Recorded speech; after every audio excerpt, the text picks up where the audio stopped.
Hello दोस्तों, स्वागत है आपका अपने यूट्यूब चैनल प्रिंस कॉलेज पे। मेरा नाम मनीष शर्मा। आज मैं फिर आज हूँ आपके लिए क्लास लेकर के। और पहले पिछली क्लास में हमने क्रमागत संख्या, विषम संख्याओं और क्रमागत संख्याओं के वर्गों का योग, विषम संख्याओं के वर्गों का योग और सम संख्याओं के वर्गों का और सतत संख्याएं और जानवरों पर आधारित प्रश्न, ऐसे कुछ वीडियो हमने पिछली क्लास में देखे थे। ठीक है, पिछली क्लास के जो टॉपिक हैं, पिछली क्लास के जो वीडियोज़ हैं, उनके हमने इनकी चर्चा की थी। उसके अंदर एक टॉपिक चला था सतत संख्याओं के पर आधारित प्रश्न। कौन सा? सतत संख्याओं पर आधारित प्रश्न। और उसके हमने कुछ क्वेश्चन भी देखे थे। क्या देखे थे? क्वेश्चन भी देखे थे। अब सतत संख्याओं पर आधारित प्रश्नों के ऊपर जो क्वेश्चन देखे थे, आज हम उसी को आगे लेकर के चलेंगे। और आज हम चाहते हैं वो चीज़ खत्म हो जाए, उसके बाद हम नया टॉपिक स्टार्ट करेंगे। तो चैनल पर पहली बार आए तो चैनल को सब्सक्राइब कीजिए, लाइक कीजिए और शेयर कीजिए। अच्छी तरीके से अपनी प्रिपरेशन कीजिए। और जो लोग 2019 के जो सेकंड का रिजल्ट आया, टायर सेकंड का जो मतलब मेंस का जो रिजल्ट आया, उसमें तो बहुत ही ज़्यादा समझ में नहीं आ रहा कि एसएससी क्या करना चाहता है। एसएससी क्या करना चाहता है उसके बारे में कुछ बात ही नहीं कर सकते। क्या बात करें, ऐसा टॉपिक उन्होंने निकाला। इसके ऊपर हम सेपरेट बात करेंगे और देखते हैं क्या हो सकती है उसके ऊपर। ठीक है, तो हम चलते हैं आगे। चलो, पहली बार आगे को सब्सक्राइब जरूर कीजिए और अच्छी तरीके से अपनी तैयारी करते रहिए। और हम आगे इसी तरीके से टॉपिक बढ़ाते चलेंगे। अभी हम क्या बहुत ही इजी टॉपिक लेके चल रहे हैं, इजी टू इजी टॉपिक है और उसको भी हमें पढ़ाना बहुत ज़रूरी है। तो वो चीज़ हम लेके चल रहे हैं और आगे जब हम पढ़ाना स्टार्ट करेंगे बहुत ही अच्छी तरीके से पढ़ाएंगे। और वो चीज़ आपको समझने की कोशिश कीजिए और एग्जाम के पॉइंट ऑफ व्यू से ही पढ़ाएंगे। एग्जाम में जो चीज़ आ रही है, ठीक है, जो चीज़ आ रही है वही पैटर्न होगा, उससे अलग नहीं जाएगा बिल्कुल भी। तो देखिए, तो चलते हम आगे। ठीक है, पहले हम उस टॉपिक को ख़त्म करते हैं, उसके बाद हम आगे नया टॉपिक स्टार्ट करेंगे। तो पहले पिछले वीडियो में जो चल रहे थे उसी को आगे लेकर के चलते हैं। देखते हैं पहला क्वेश्चन क्या है आज का। Let's go. तो आज का पहला क्वेश्चन जो है क्वेश्चन नंबर 1। क्वेश्चन नंबर 1 क्या है? क्वेश्चन नंबर है कि सात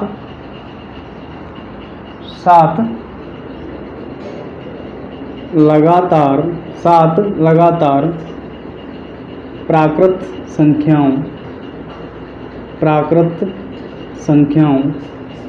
का योग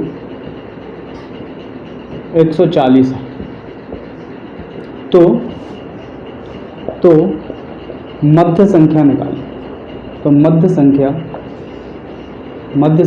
बताइए। मध्य संख्या बताइए।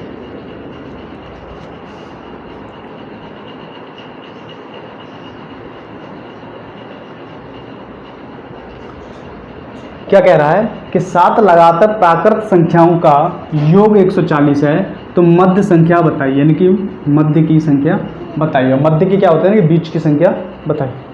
ठीक है, मध्य यानी बीच, तो बीच की संख्या में बताइए और मध्य संख्या में बताना है। तो मध्य संख्या क्या है वो हमें ज्ञात करनी है। क्या है? 7 लगातार प्राकृत संख्या। 7 लगातार प्राकृत संख्याओं का योग कितना? 140 है। योग दिया हुआ है। 7 लगातार प्राकृत संख्याओं का योग 140 है। तो मध्य संख्या बताइए। देखो, अगर चाहें तो x + 1, x + 2, x + 3, x + 4, x + 5, ठीक है, 1 2 3 4 5 6 और x + 6 इक्वल टू कितना है? 140 है। इन सबको ऐड कर देंगे, ऐड कर दो जी। इन सबको जब ऐड कर देंगे तो 140 कितना हो जाएगा? 1 2 3 4 5 6 7, कितना हो गया? 7x हो गया इक्वल टू 1 2 3 6 4 10 15 और 6 21 प्लस के कितना हो जाएगा? 21 इक्वल टू कितना? 140। जोड़ लीजिए, 6 5 11 4 14 15 3 17 2 19 1 और 2 3 6 4 10 15 और 6 21 6 5 11 4 15 3 18 2 20 और 1 21 यानी 140। ठीक है, तो कितना होगा? 7x इक्वल टू 121 माइनस होगा 20 के 120 माइनस 119 x इक्वल टू 119 का भाग देंगे 7 का इसमें भाग दे रहे हैं, कितना हो जाएगा? 7 एकम 7, 7 एकम 7, कितना बचा? 4 49, कितना 4 बचा? 7 7 49, कितना आ गया? 70। मध्य की संख्या पूछ रहा है, तो मध्य की संख्या देखिए, यहाँ से यहाँ तक की ये संख्या हटा दीजिए और यहाँ से यहाँ तक की ये संख्या हटा दीजिए। ठीक है, कितना x + 3 है, x+3 है तो कितना आ गया, तो x+3 इक्वल टू कितना हो जाएगा, देखिए 17 + 3 इक्वल टू कितना हो गया 20, यानी आंसर कितना आ गया 20। इस तरीके से इसको सॉल्व कर सकते हैं। देखिए 7 लगातार प्राकृत संख्याओं का योग कितना 140 है, 7 लगातार प्राकृत संख्याओं का योग 140 है, तो मध्य संख्या बताइए। तो हमने क्या निकाला कि देखो 1 3 संख्या इधर छोड़ देंगे और 3 संख्या उधर छोड़ देंगे, तो मध्य की संख्या क्या है x+3 मध्य की संख्या है, तो x की वैल्यू कितनी है 17, और उसका क्या और उसमें जोड़ दिया हमने x की वैल्यू यहाँ पुट की, तो 17 + 3 इक्वल टू कितना आ गया, 17 इक्वल टू 3 इक्वल कितना आ गया 20 आ गया। ठीक है, अभी देखो ये क्या है, लेंथी प्रोसेस है, इस चीज़ को क्या कहते हैं, लेंथी प्रोसेस है। क्या हो गया, लेंथी प्रोसेस है। क्वेश्चन को सॉल्व करना है हमें, तो हमें पता है, देखो 7 लगातार पूछ रहा है, योग उनका दिया ही हुआ है। ठीक है, तो सीधा निकाल सकते थे 140/7, 7 दूनी 14, यानी मध्य की संख्या कितनी निकल आई 120। मध्य की संख्या कितनी निकल आई 20 निकल आई, यानी कि हम डायरेक्ट भी निकाल सकते थे, ये चीज़ नहीं लिख सकते थे, पर लेकिन मैंने क्या किया, इस चीज़ को लिखा क्योंकि आपको समझाने के लिए। आप ऐसा ना करके डायरेक्ट निकाल सकते हैं, मध्य का संख्या निकाल सकते हैं। क्या निकाल सकते हैं, मध्य की संख्या निकाल सकते हैं। समझ में आ गया बात, समझ में आई बात अच्छी तरीके से। ठीक है, तो ये क्या है, पूरा प्रोसेस है। तो ये चीज़ आपको समझ में आएगी, पूरा प्रोसेस है किस तरीके से हम इसको सॉल्व कर सकते हैं। इजी टू इजी क्वेश्चन है, इसमें कोई हार्डनेस नहीं है, कोई हार्ड नहीं है क्वेश्चन, बहुत अच्छी तरीके से बन जाते हैं, आने वालों को अच्छी तरीके से आते हैं, और ना आने वाले के लिए क्वेश्चन सवाल खराब, ये क्वेश्चन भी गलत हो जाते हैं एग्जाम के अंदर। तो उसके पॉइंट ऑफ व्यू से हम ये चीज़ करा रहे हैं, आपको बहुत अच्छी तरीके से आगे जो टॉपिक आएगा, बहुत अच्छा टॉपिक उठाएंगे और वो आप उसको बहुत अच्छी तरीके डीपली नॉलेज और डीप के साथ पढ़ाएंगे, डीप पढ़ाएंगे, आपको समझ में आएगा क्या चीज़ है, एग्जाम में क्या आ रहा है। ये चीज़ तो कभी कभी पूछ लेता है और शायद ये लगता है कि इसका ट्रेंड भी खत्म हो जाए, पर लेकिन हमें क्या है कि हमें लेके चलना है, क्योंकि नंबर सिस्टम का पार्ट है।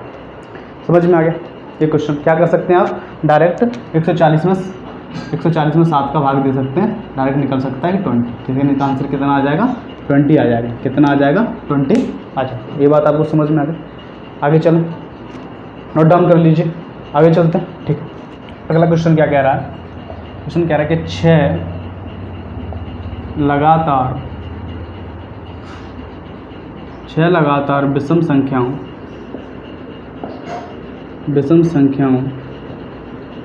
6 लगातार विषम संख्याओं का योग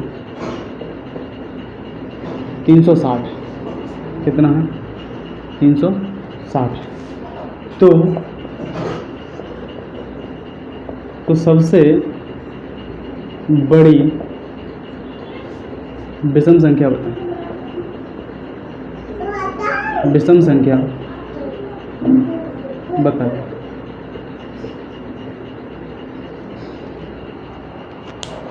क्वेश्चन पढ़िए और फिर इसका जवाब देखिए। 6 लगातार विषम संख्याओं का योग कितना है 360 है, तो सबसे बड़ी विषम संख्या पूछ रहा है आपसे, सबसे बड़ी विषम संख्या पूछ रहा है। तो सबसे बड़ी विषम संख्या हम कैसे निकालेंगे, क्या प्रोसेस है, देखिए निकाल सकते हैं क्या सबसे बड़ी और सबसे छोटी विषम संख्या, कोशिश कीजिए। क्या पूछा, 6 लगातार विषम संख्याओं का योग 360 है, तो सबसे बड़ी विषम संख्या बताएं। तो सबसे बड़ी विषम संख्या निकालते हैं, योग कितना है 360, योग कितना है 360, संख्या कितनी है 6 + 6 - 1। देखो हमें योग निकालना है, सबसे बड़ी विषम संख्या। क्या निकालना है, सबसे बड़ी विषम संख्या, सबसे बड़ी विषम संख्या में निकालना। सबसे बड़ी विषम संख्या निकालने के लिए क्या करना पड़ेगा हमें, 360/6 + 6 - 1, यानी प्लस में क्या करना है, एक 6 में जो संख्या है, प्लस में क्या करना है, जो संख्या है उसमें से एक कम कर दीजिए और इसमें डिवाइड देके इसको ऐड कर दीजिए, आपको सबसे बड़ी विषम संख्या प्राप्त हो जाएगी। अब कैसे देखते हैं, 6 × 36 कितना कट गया 6, कितना हो गया 60, प्लस 6 में से एक गया कितना बचा 5। तो सबसे बड़ी जो विषम संख्या होगी वो होगी 65। समझ गए, यहाँ पे कितना आ गया 65। तो 6 लगातार विषम संख्याओं का योग 360 है, तो सबसे बड़ी विषम संख्या बताइए। तो सबसे बड़ी विषम संख्या हमने बता दी, तो सबसे बड़ी विषम संख्या कैसे निकली, 360/6 + 6 - 1, 60 + 5 = 65। समझ में आ गई बात, आप समझ में आ गई। एक बार और देखिए, क्या किया हमने, 360 बटा 6। कॉन्सेप्ट क्लियर होने चाहिए आपको ना, पता पड़ना चाहिए कि हमें सबसे बड़ी सबसे छोटी विषम संख्या कैसे निकाल सकते हैं।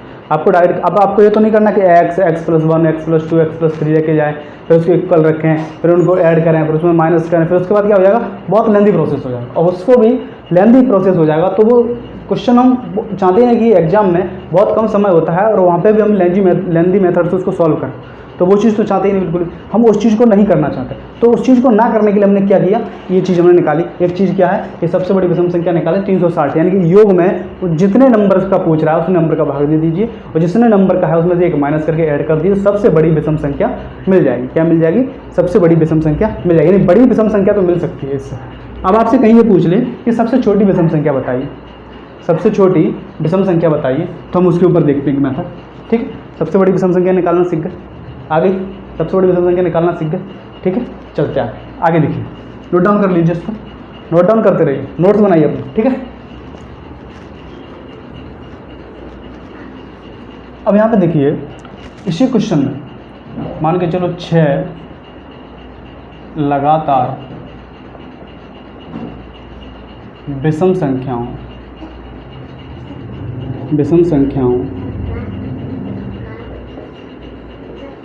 का योग 360, मान के चलो वही सम क्वेश्चन, वही क्वेश्चन है, क्या है योग कितना है, 360 है। 6 संख्याओं का योग कितना है, तो सबसे छोटी, यानी कि सबसे छोटी विषम संख्या बताइए। सबसे छोटी कोई कुछ भी पूछ ले, विषम पूछे या सम पूछे, संख्या बताइए, सबसे छोटी विषम या सम संख्या बताइए। आपसे कुछ भी क्वेश्चन कर लो, ठीक है, उसमें भी चाहे विषम पूछे चाहे सम पूछे, आपको क्वेश्चन निकल आए। यहाँ पे पूछ लिया, अब यहाँ पे क्या कह रहा है, 6 लगातार विषम संख्या में 360, तो सबसे छोटी विषम संख्या बताइए। तो सबसे छोटी विषम संख्या पूछ ली थी, सबसे छोटी विषम संख्या पूछी तो 360 बटा कितना हो गया 6 माइनस 6 माइनस 1, ठीक है, 6 माइनस 1 6 36 कितना हो गया 60, काट दिए, माइनस 5 कितना आ जाएगा 55, यानी कि सबसे छोटी विषम संख्या कितनी होगी 55 होगी। सबसे बड़ी विषम संख्या कौन सी होगी 65 होगी। ठीक है, बात समझ में आ गई, कितना होगा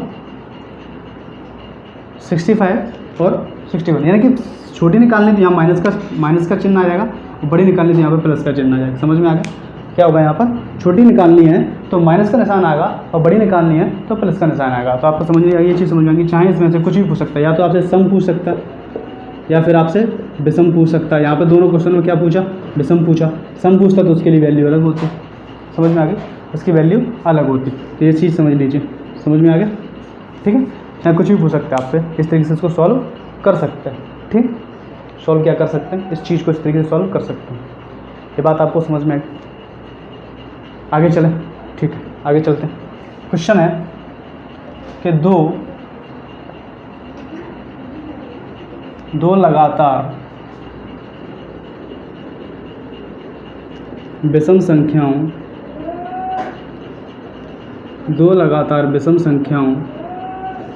का गुणनफल,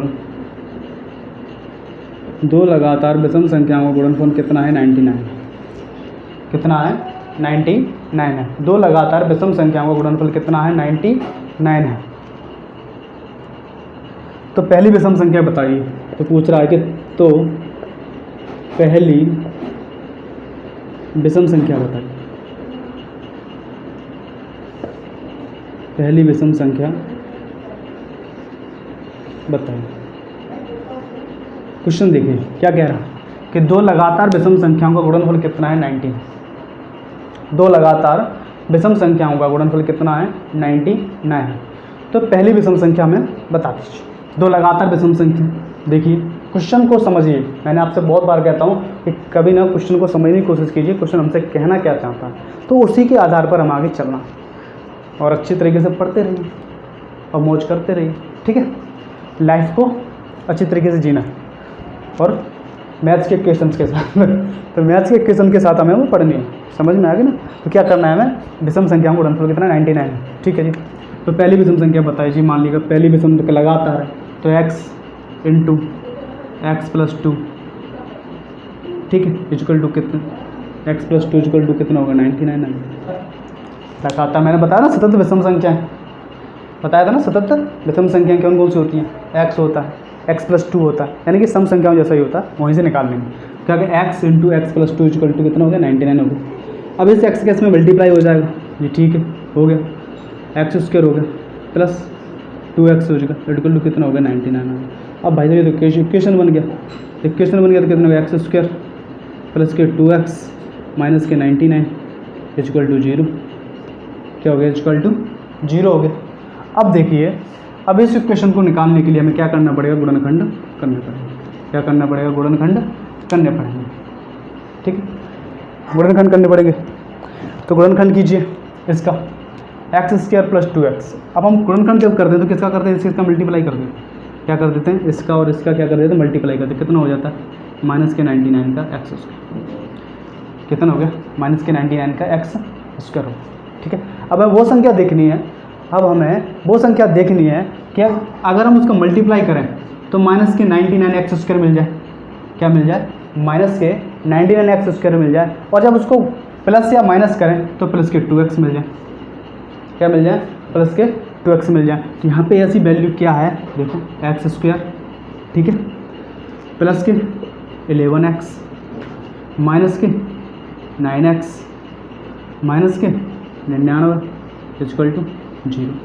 देखिए गुणनखंड बना, x² प्लस 11 के x माइनस के 9x माइनस के 99 इक्वल टू 0 हो गया। अब देखिए जब इन दोनों का मल्टीप्लाई किया जाएगा तो क्या वैल्यू प्राप्त होगी, माइनस के 99 के x² प्राप्त हो जाएगा।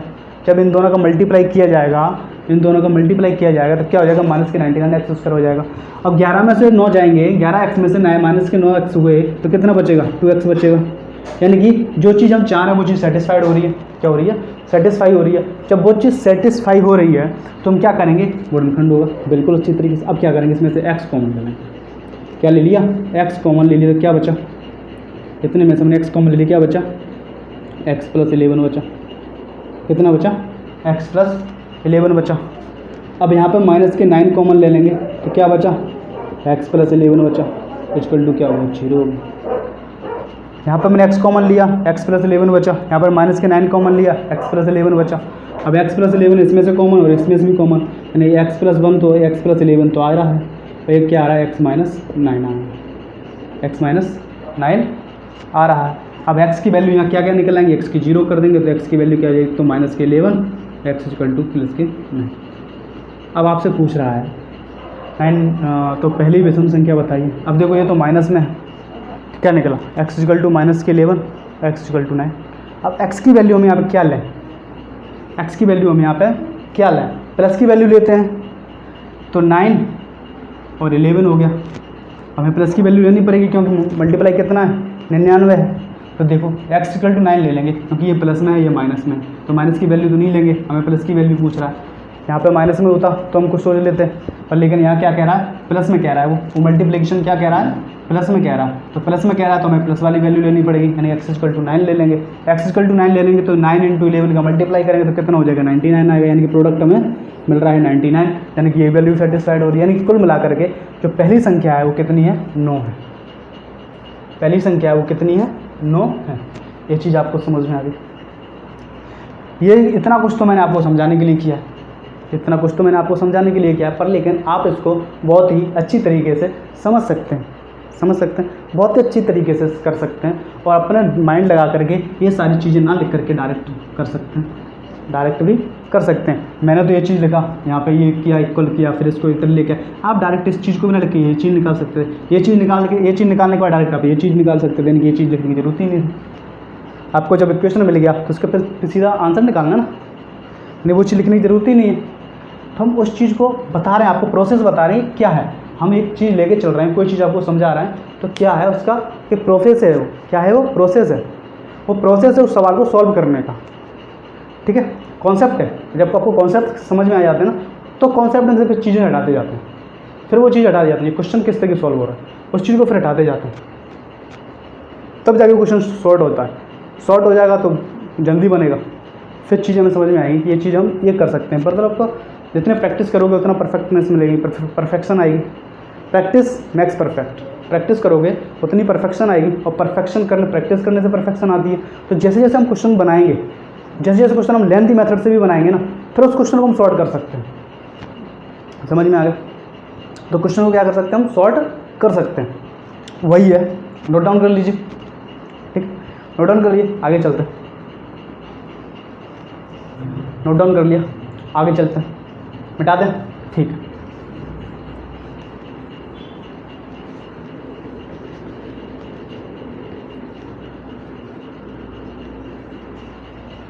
इसी तरह का क्वेश्चन है कि दो लगातार प्राकृत संख्याओं, अभी क्या था, विषम संख्याएं थी, तो दो लगातार प्राकृत संख्याओं का गुणनफल, दो लगातार प्राकृत संख्याओं का गुणनफल कितना है, 132 है।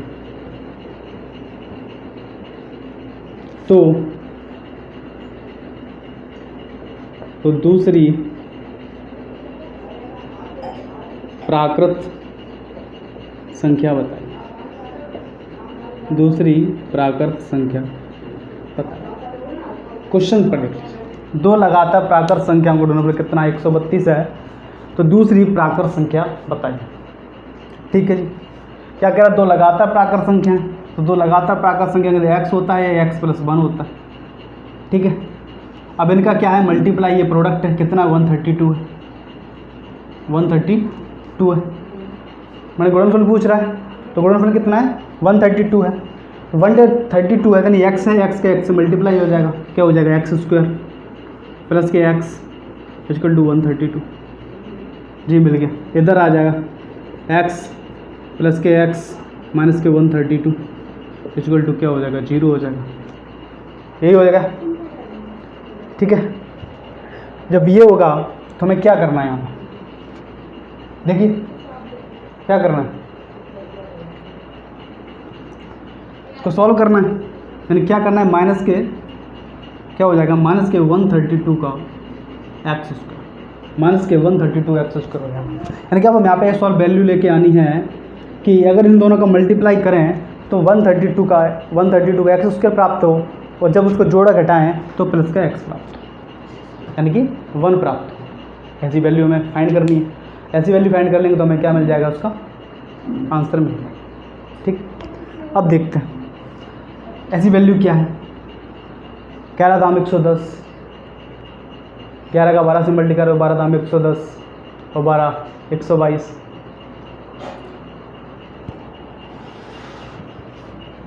अब ऐसी संख्या क्या है, 132 है। अब हम देखते हैं 11 × 12 का मल्टीप्लाई करें तो 12 एकम 12 तो वहाँ से लगी, 12 एकम 12 तो वहाँ से लगेंगे, कितना आ गया, 132 आ रहा है, यानी कि वैल्यू मिल गई हमें, क्या मिल गया, 11 × 12। अब देखिए जब इसको सॉल्व करेंगे क्या हो जाएगा, x² + के 12x - के 11x - के 132 = क्या हो जाएगा, 0। अब इसमें से x कॉमन ले लेंगे, क्या बचेगा, x + 12, यहाँ पे -के 11 कॉमन ले लेंगे, क्या बचेगा, x + 12, और x + 12 पूरे में से कॉमन आ रहा है, और x - 11 आ रहा है। अब यहाँ पर देखिए ये वाली वैल्यू क्या हो जाएगी, 0 के इक्वल करेंगे तो x = क्या हो जाएगा, -के 12। ठीक है, और ये वाली वैल्यू 0 के इक्वल करेंगे तो x = क्या हो जाएगा, 11 हो जाएगा। यानी कि जो दूसरी संख्या है वो कितनी है, 12 है। यानी कि दूसरी संख्या क्या है, ये है, पहली संख्या क्या है, 11, दूसरी संख्या क्या है, 12। इन दोनों का मल्टीप्लिकेशन क्या है, 132। ठीक है, 132। ये तो है क्वेश्चन सॉल्व करने का तरीका। ठीक है, ये तो है क्वेश्चन सॉल्व करने का तरीका, और ये तरीका कब काम आता है, जब 6वीं 5वीं 7वीं पढ़ते हैं। अब हमको देखना है, हमें क्वेश्चन सॉल्व करना है तो क्या करें, दो लगातार प्राकृत संख्याओं का गुणनफल 132। 132 किसका मल्टीप्लिकेशन हो सकता है, 11 × 12 का। तो पहली संख्या 11 है, दूसरी संख्या 12 ही होगी, लॉजिक क्या है, 132 है तो 132 के प्रोडक्ट तो किसी ना किसी का होगा, तो किस का मल्टीप्लाई हो सकता है, 11 × 12, 11 × 12 का मल्टीप्लाई हो सकता है। करके देख लीजिए, कहीं ना कहीं मिल ही जाएगा, और नॉर्मल सी बात है, कहीं ना कहीं फाइंड हो ही जाएगा। हो रहा है ना, पहले भी जो क्वेश्चन सॉल्व किया था 99 आ रहा था, पता 11 × 99 कितना है, 11 × 99 है, तो कहीं ना कहीं तो संख्या पर संख्या कौन सी है, 11 या 9 संख्या पूछ रहा है। यहाँ पर दूसरी संख्या पूछा, दूसरी संख्या कितनी है, 12। पहली संख्या पूछा कितनी है, 11। लोगे फाइन, तो ये चीज़ लिखने की जरूरत ही नहीं पड़ती। तो मैंने आपको बता रहा हूँ ये प्रोसेस है, हमें लॉजिक लगाना। हमें जब हमें ये चीज़ प्राप्त होगी ना, जब हमको कॉन्सेप्ट क्लियर होता है ना, तो हम ये चीज़ तुरंत निकाल लेंगे। हमें तो फाइंड करना है कि पहली संख्या दूसरी संख्या क्या होगा। समझ में आ गया? तो मैं आपको बताने की कोशिश कर रहा हूँ कि आप जब भी क्वेश्चन पढ़ें तो क्वेश्चन देख कर अंदाज़ा लगाइए क्वेश्चन सॉल्व करने लायक है भी या नहीं, क्वेश्चन सॉल्व करें भी या नहीं। क्या हम उसको ऑप्शन के साथ, या हम उसको प्रोडक्ट्स दे रहा है, आपको कुछ भी दे रहा है, गुणनखंड दे रहा है, उसके साथ कैसे सॉल्व कर सकते हैं। एक बार सोचना तो होगा, सोचिए, उसको सोच लोगे ना तो क्वेश्चन सॉल्व हो जाएगा। यानी कि क्वेश्चन को समझिए। यहाँ पे 132 दिया था, वहाँ पर 99 दिया था। ये बताइए 99 किस किस का मल्टीप्लाई हो सकता है, मल्टीप्लाई करके देख लीजिए। 11 × 99 हो सकता है, ठीक। और किसी से 99 आ रहा है। 33 × 3 हो सकता है, 33 × 3 होता है, ये भी तो 99 आ रहा है। यानी कि कहीं ना कहीं से निकल रहा है ना प्रोडक्ट। तो हम उसमें लॉजिक लगा सकते हैं कि क्या चीज़ कैसे हमें फाइनल मिल सकता है। अब देखो इस तरीके सॉल्व करेंगे। अब देखो प्राकृत संख्या ये चीज़ है, तो कहीं ना कहीं ऑप्शन के साथ जा सकते हैं। ऑप्शन में क्या 33 दे रहा है, क्या 3 दे रहा है, 9 11 दे रहा है, ठीक है। तो ये थोड़ा लॉजिक के साथ चलना पड़ेगा, क्वेश्चन सॉल्व हो सकते हैं। इतना लेंथी करने की जरूरत भी नहीं है, मैं आपको समझाने की कोशिश कर रहा हूँ, बस समझा रहा हूँ, ठीक है। नोट डाउन करिए, आगे चलते हैं। बहुत अच्छी तरीके से पढ़ना है, कोई दिक्कत नहीं है, आराम से। जो रिजल्ट के बारे में चिंता करते हैं कि रिजल्ट कैसा रहा 2-3 साल से, देखो कोई भी चीज़ है ना, हमेशा एक चीज़ मैंने हमेशा सुना है कि अगर कोई चीज़ को सक्सेस पाने के लिए ना, उसको 2 से 4 साल दे दीजिए। 2 से 4 साल दे दीजिए, फिर आपको पता पड़ेगा कि हम कहाँ खड़े हैं। जब 2 से 4 साल दे देंगे ना, तो मुझे लगता है कि कुछ ना कुछ साथ तक हम सक्सेस पा लेंगे। और पढ़ते रहना है, ये नहीं कि 2 से 4 साल तो हम दे रहे हैं पर पढ़ना नहीं है। क्या नहीं करना है, पढ़ना नहीं है। तो जब 2 से 4 साल देंगे और पढ़ना नहीं है तो फिर मतलब नहीं, चाहे तो फिर 10 साल दे दो, कोई फ़र्क नहीं पड़ता, कुछ नहीं होने वाला। तो क्या देना है 2 से 4 साल, वो भी किसके साथ, डेडिकेशन के साथ, डेडिकेशन के साथ देने। 2 से 4 साल किसके साथ देने, डेडिकेशन के साथ देने। ऐसा नहीं कि भाई साल में 6 महीने पढ़े, फिर 6 महीने का गैप, फिर 6 महीने पढ़े, फिर 6 महीने का गैप। यानी कि क्या है ये, यानी कि 6 महीने तो आपका रिदम बनने में लगा, वही रिदम आपने 6 महीने में तोड़ दिया। मतलब जो चीज़ आपने यहाँ पे ज्ञान प्राप्त किया, वो ज्ञान यहाँ पर ख़त्म कर दिया। तो यानी कि फिर से इस चीज़ को प्रोसेस स्टार्ट किया, फिर से आए, फिर से वही चीज़ पढ़ी, और फिर से चलेगा, फिर से वही चीज़ गाए। क्या मिला, कुछ नहीं। तो वो चीज़ नहीं करनी है, डेडिकेशन के साथ पढ़ना, ठीक है ना। 2 से 4 साल हर चीज़ को मतलब सक्सेस पाने के लिए देना ही पड़ता है, वो देना पड़ेगा। तो उस चीज़ को लेकर के चलो। एग्ज़ाम इतना हलवा नहीं है कि आप एग्ज़ाम क्रैक किया और जॉब मिल गई, ठीक है ना। किसी के मुंह से निवाला छीनने वाली बात, एग्ज़ाम क्रैक करके निकालना है, उससे मतलब छीननी है चीज़। मैं पहले भी कह चुका हूँ ये चीज़। अब क्या कह रहा है क्वेश्चन देखिए कि 3 लगातार प्राकृत संख्याओं के वर्गों का योग, के वर्गों का योग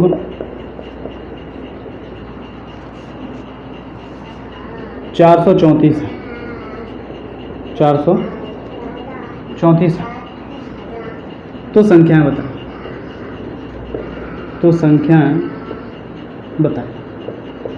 क्वेश्चन पढ़िए आराम से, समझिए और फिर बताएं।